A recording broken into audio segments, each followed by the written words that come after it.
Last time, on SV Full Send, we clean and then paint 5 layers of ablative bottom paint on the hull, diagnose a battery issue, and reconstruct fiberglass in the transom after we discover major water intrusion.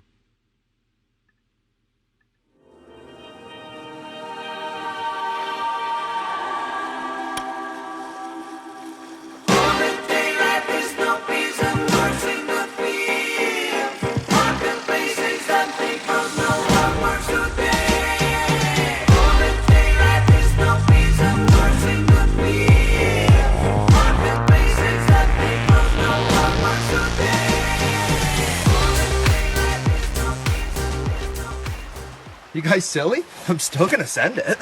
Hopefully get some of the noise too.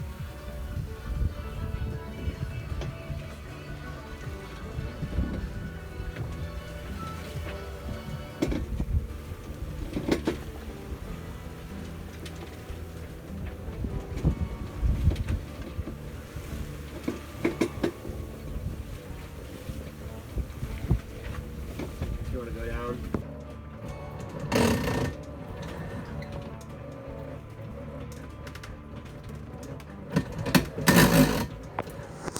So opened her up and looks like kind of what one of those YouTubes was.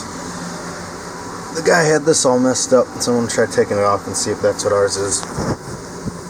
Otherwise, I'm going to be looking for just some kind of grinding, some gear part that's grinding, and then maybe power it up and see if I can get the clutch working.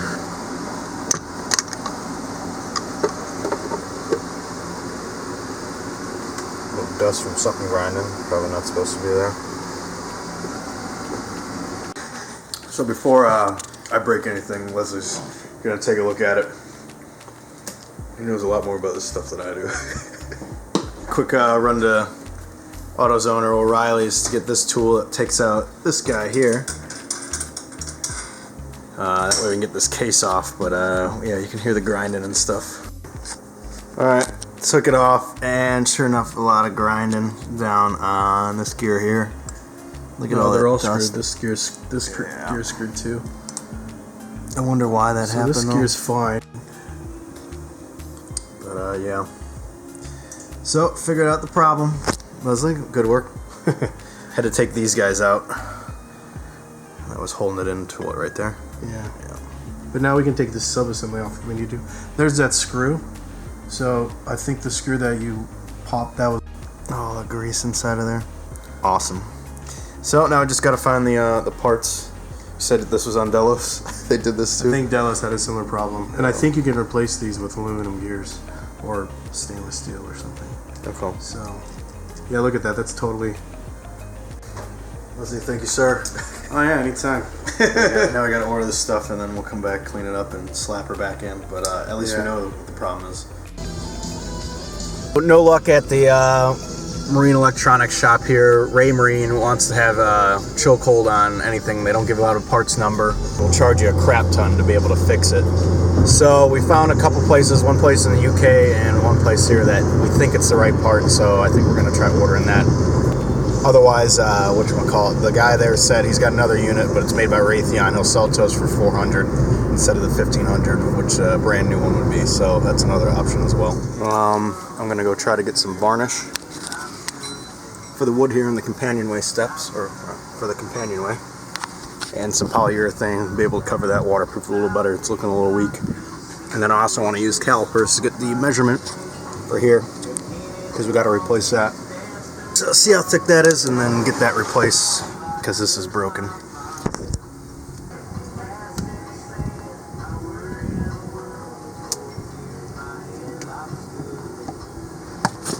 So we got 14.1 millimeter or 0.55 inches.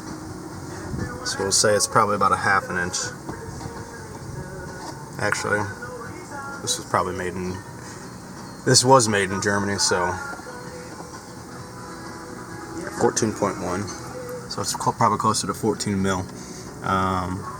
So we'll see what they got at Home Depot and figure it out from there. And then length, I gotta get length of it too.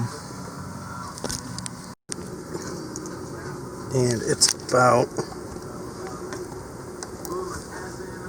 27 3/4. The plexiglass at Home Depot wasn't the proper thickness we needed for a replacement, and to order the correct specs and have it shipped was way out of our price range. Instead, we found a liquid that chemically welds plexiglass and use it to put the broken pieces back together. Alright, so we are trying to find stains and polyurethane for the wood on top of the companionway now. We're going to make her nice and sleek and good looking. Acetone's cheaper. Yeah, they used to Home Depot. Plus 10% discount here. Yeah, so there's the marine Yeah. adhesive sealant. It's $12 in a big It's not can. 3M. You have to just kind of like, okay, some stuff you can buy at Home Depot, some stuff you can buy at West Marine cheaper, So, etc. for you out there in YouTube land, go to Home Depot. Paid about $24 for the same amount. But yeah, we know for next time now. Fiberglass cloth know. is about the same. Same thing with resin. Damn it. Okay. Yeah, all good. We found the exterior polyurethane, so we're gonna use that. It's freaking hot out today. Been trying to get these wood planks up and out. A lot of screws, try not to strip them. And then, see, this one wiggles. I see it pivoting, and it looks like there's a little thing right there. I don't know how to get that out, though. I'm gonna have to ask for some help on that, or Google. Well, so when Dorian came, we had taken down the Genoa, and we decided to keep it down because we're gonna go get it looked at. Leslie was like, "Hey, where's your halyard for that?" We're like, "Oh, we put it back up." He's like, "Are you sure you're gonna be able to get it back down?" We're like, "Yeah, the weight's gonna be able to get it back down." Not exactly. So I just tried to unravel it and see if I can get it back down, and it won't. So it's another project that we'll need to get before we put the Genoa or another jib back up, because it's all the way up there, and we gotta climb it, I guess. Alright, it took a little while, but I finally got the wood off. Had one screw stripped. I kind of did that, but it was really in there. So I had to drill that out. Gonna need to replace that. Then I'm reading I should be sanding. They said on the YouTube video 120 grit. I've got 100 grit. So I'm just gonna try to sand a little bit, get the silicone off, wipe it down, and then go ahead and put some varnish on, and let that dry, and then some polyurethane. So it should be good.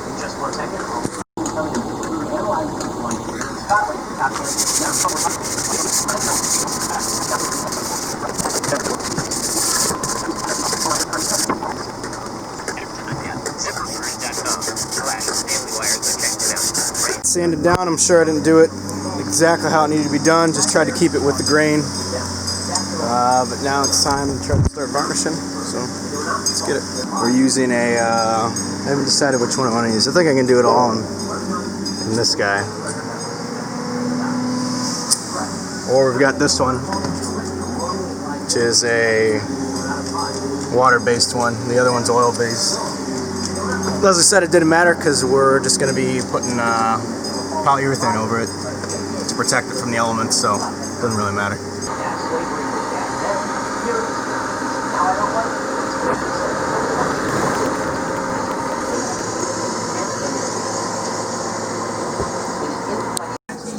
First one's done, so they said to wipe any excess off so it doesn't get too dark. So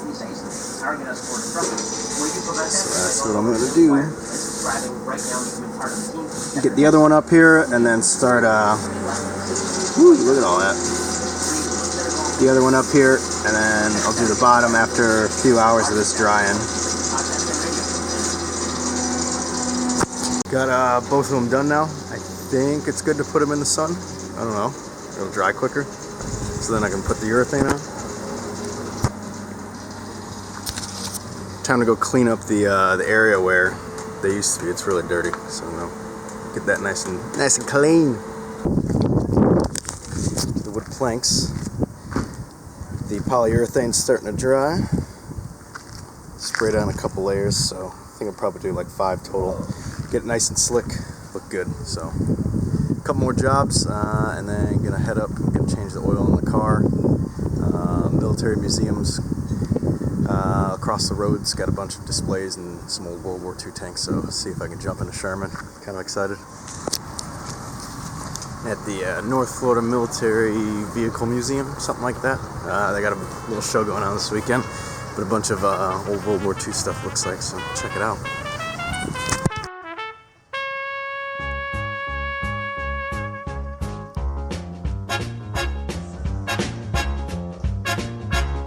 He was a famous trumpet man from out Chicago way. He had a boogie style that no one else could play. He was a child man at his craft, but then his number came up and he was gone with the draft. He's in the army now, a glory reveille. He's the boogie woogie bugle boy of Company B. They made him blow a bugle for his Uncle Sam. He really brought him down because he could not jam. The captain seemed to understand, because the next day the cap went out and drafted a band. And now the company jumps when he blows reveille. He's the boogie woogie bugle boy of Company B. A toot, a toot, a tootly attitude. He blows it eight to the bar. In boogie rhythm, they can't blow no unless they're bass and guitar. All right, well, I heard a couple of bangs, and I think it's those tanks. I think they're kind of do some type of show. So I'm about to head over there, check it out, hopefully catch some of it on film before it ends. Boogie woogie bugle boy of Company B. And when he plays the boogie woogie bugle, he was busy as a busy. And when he plays, he makes the company jump eight to the bar. Here's the boogie woogie bugle boy of Company B. And attitudely, attitudely, attitude toot. He blows it eight to the bar. He can't lose the bass and guitars with him. He makes the company jump when he does reveille. He's the boogie woogie bugle boy of Company B.